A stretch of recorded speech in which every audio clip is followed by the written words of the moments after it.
Hello everybody and welcome back to my garden. Today I'm going to be talking about the things that went really well this summer that I definitely want to repeat, and the things that I feel like need improvement, or lessons that I learned, or things that I won't be repeating. So in this area I'm going to be focusing on what I call the sunny border, and it does transition up into the woodland border, and then we'll be going into Dahlia Way as well. And we're going to start out with the positives, what I really enjoy and what I did right, what I feel like I did right.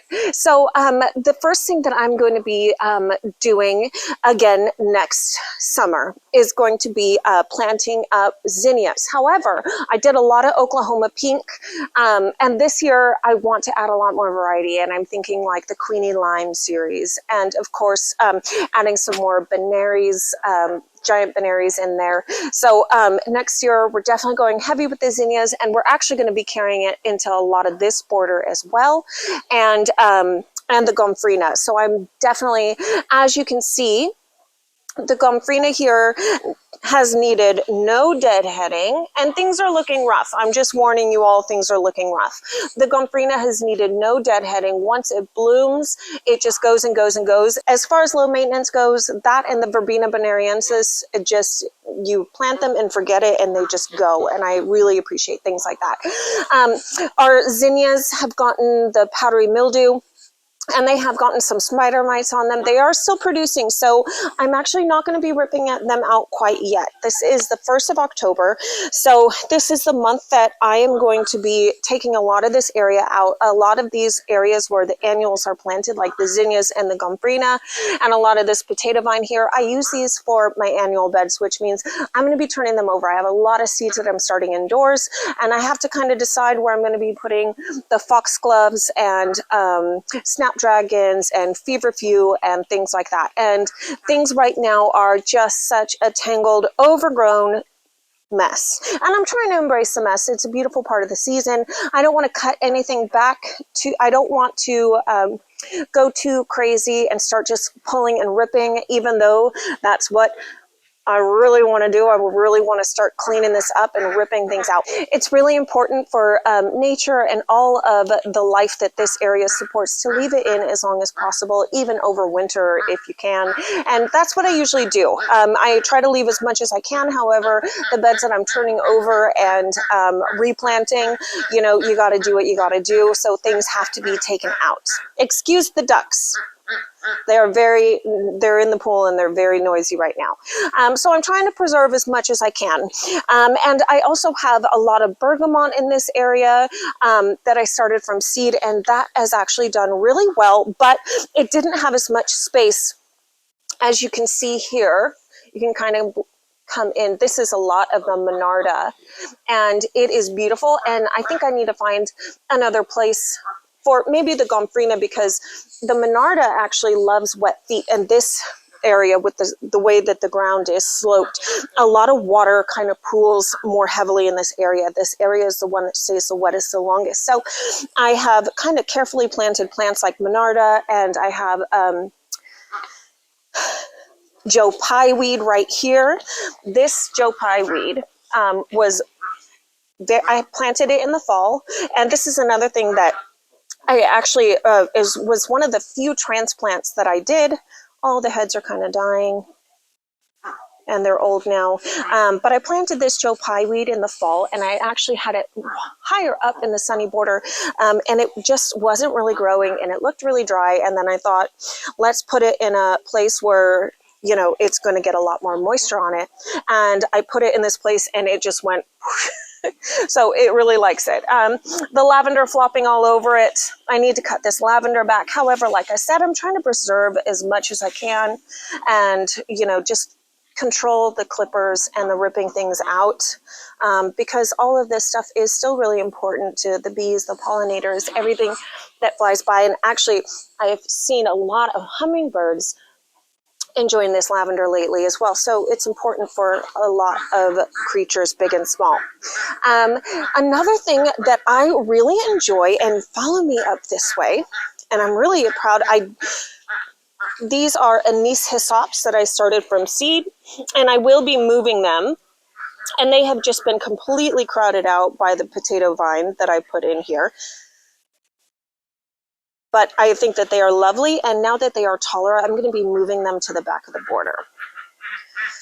This Nicotiana that I started from seed, I'm actually going to attempt to overwinter it, because Klaus Dalby mentioned in his book that these actually, we treat them like annuals. However, they just don't like frost. So if you can protect them from frost, they may just be able to come back for me. So I think I'm going to get creative and try to find a way that I can preserve these, or hope that they have set seed and that they will just be regrowing again for me.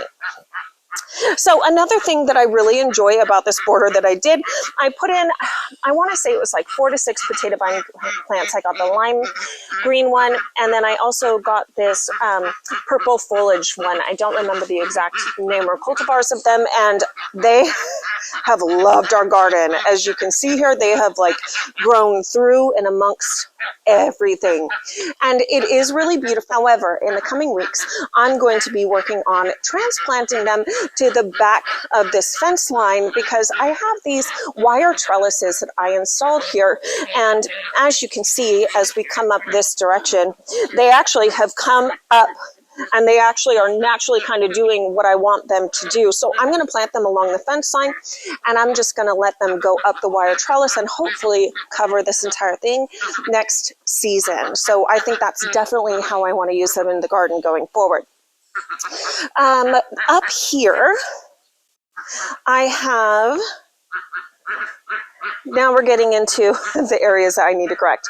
This is an Emperor 1 Japanese maple, and it gets part sun here, but it clearly is still very much alive, but it clearly could be happier than it is right now. So I need to move this into a heavier shaded location. As well as I'm going to be moving this large, I don't even remember the name of this butterfly bush.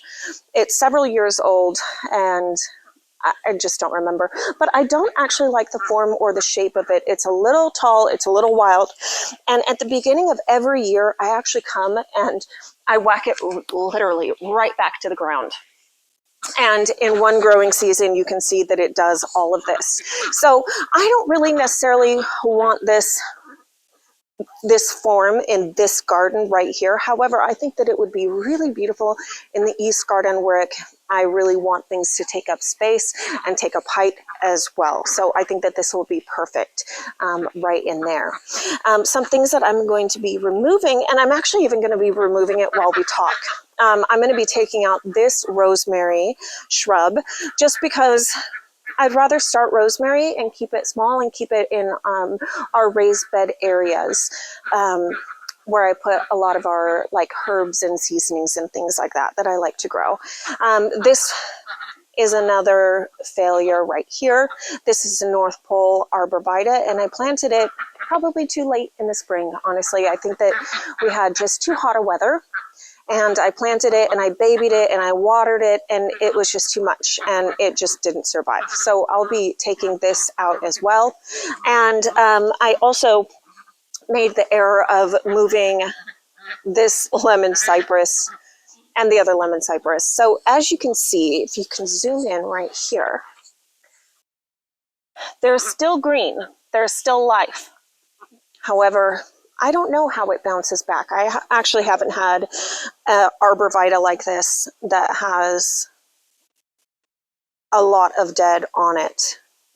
And I don't really know what that looks like in recovering it. Even if there is some life left, I'm not really sure that's completely worth it. So I may be taking it out and just replacing it with another lemon cypress. They're the Wilma cypresses. So they are smaller. They get to be 10 to 15 feet tall and just like maybe 3 to 4 feet wide. And I think that they're really beautiful, and I love that pop of chartreuse in the garden, and I think that it's really lovely. So I'm trying to build up different color foliages. I love this potato vine right here, and I know potato vine doesn't like frost either, so I'm hoping that we can protect it, maybe even put a little bit of cloth over the top of it to just kind of protect it from that frost, and hopefully it can come back next year and I won't have to replace it. So I'm going to show you guys Dahlia Way at this point. this is my first year growing dahlias, so I have actually learned a lot, and it's certainly not going to be my last year. So this is Dahlia Way currently. And I have a lot of dahlias that are nice and big, and the hyacinth beam is on the list of I'm definitely regrowing it next year.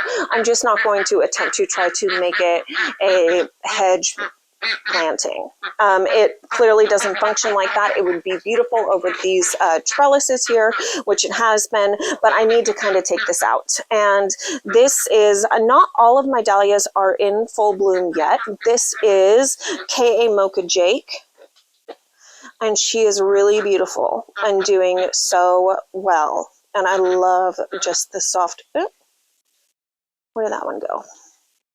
Just like to pick the bugs out of my dahlias. So as you can see by the foliage, I have not won the battle against the spider mites. And actually now it even appears that we actually have powdery mildew as well.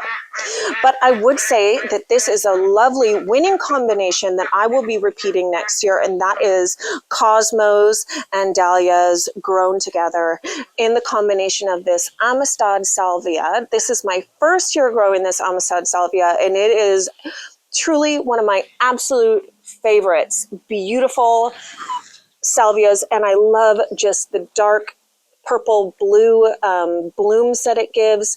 And look at this Jerry Hoke, just intermingled with all of them. I do think that it is just beautiful. So I am going to be planting around my dahlias next year more Amistad salvia, and of course more cosmos. And I just love these cupcake, the blushes, the whites, even these beautiful, I don't know exactly, I bought these from the garden center and it was labeled cupcake, but I don't think that it is, but it's still really beautiful. So we have had an ongoing issue with the dahlias. This is another Jerry Hoek. So this one is Coralie, and she's a little aged right now, but she's beautiful. I wish I had some fresher ones to show you, but my sister actually came by this weekend and I came out here and picked her a bouquet, and it is so fun. I love to be able to do that for people. This is an aged Boom Boom White.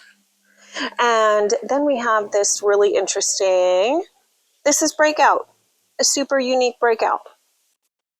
So I never got on top of the spider mites.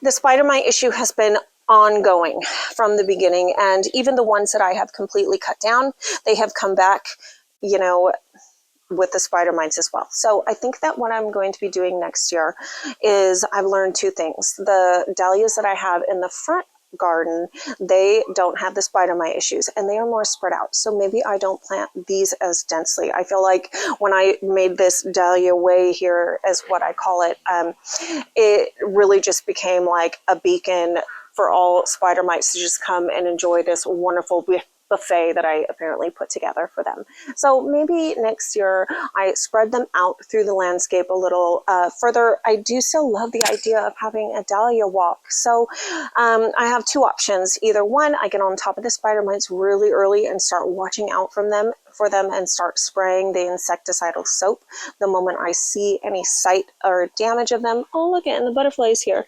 So we have tons of good insects and bad ones.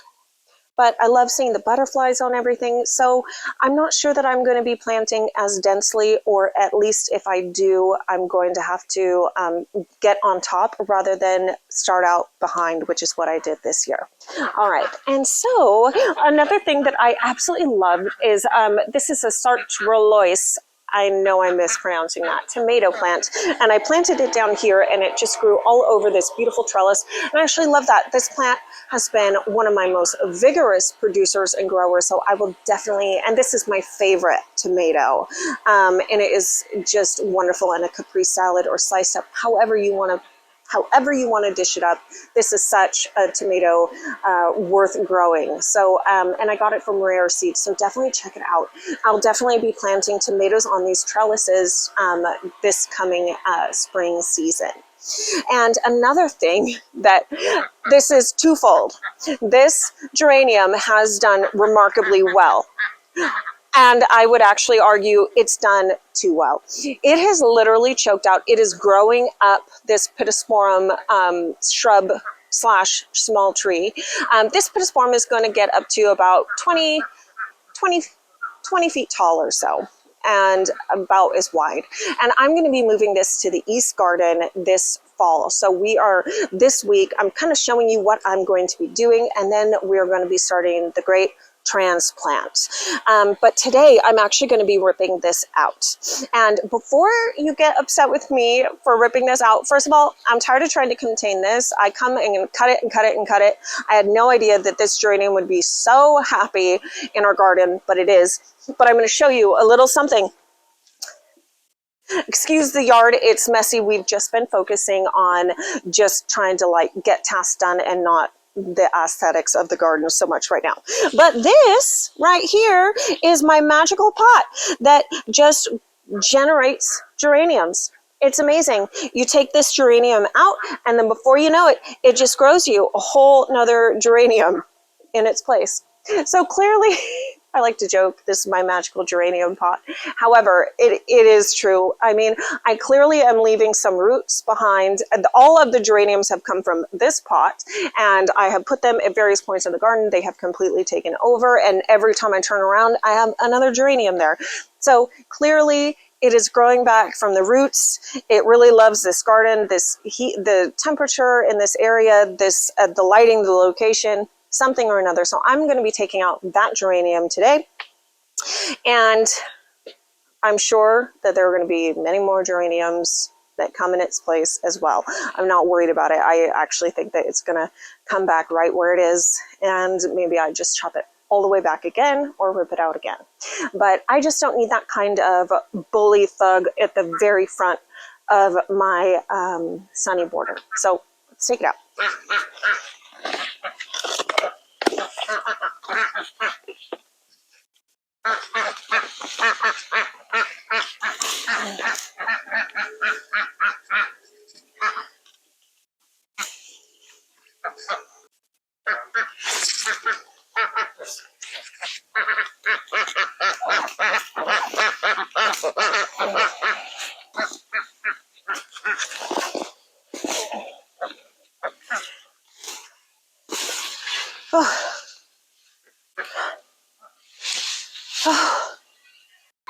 So I've uncovered my Lysiantha seedlings, and it gives me more space. So in the next couple of days, I'm going to be coming through here and transplanting the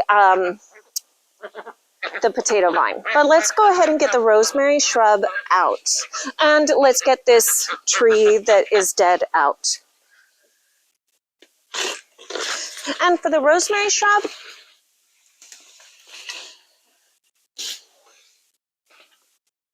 I'm going to save this and dry it and use it for this coming holiday season.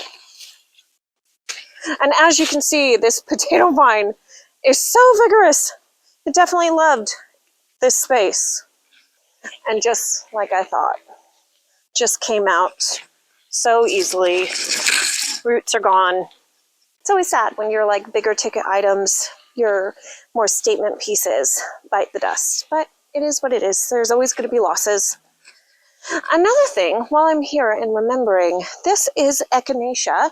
I think this is just regular purpurea echinacea, and it's beautiful, but this is its first bloom.